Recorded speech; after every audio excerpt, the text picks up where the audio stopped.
Now, this weekend brought a flood of trouble to neighborhoods in James City County. Water swamped roads in some spots, making it impossible to get by. In Toana, there is still standing water, but county leaders say a plan is in fact in place. That's right. They're working to fix drains near the middle school on Richmond Road. That is where we find 13 News Now reporter Nico Clemens tonight.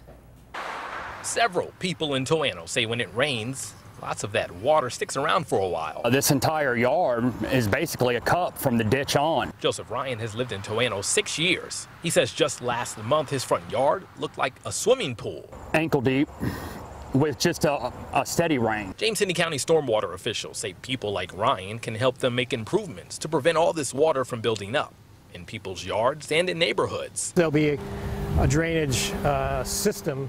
James City County is partnering with VDOT to improve the drainage in Toana. Assistant Director of James City County's Stormwater and Resource Protection Division, Daryl Cook, says the drainage in the Toana area is inadequate in size, meaning it can't hold the amount of stormwater it's supposed to. And we want to make sure we have everything properly addressed that the citizens have seen as issues out here. And Cook says they're eyeing Richmond Road from Toana Middle School to the fire station.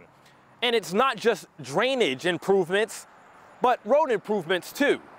This plan will be an improvement to the quality of life in this area. VDOT is paying for half of the more than $1 million project, the other half coming from the county. Cook says safety is also an issue in Toana, especially with people crossing the road. So that's where the road improvements come into play. Stormwater officials say they want people in the community to give their input about the project before moving into the final stages. Ryan says improvements to Toana are welcome. And I think what's going on in Burnt Ordinary wouldn't take much to fix. Because they're needed now more than ever. In James City County, Nico Clemens, 13 News Now.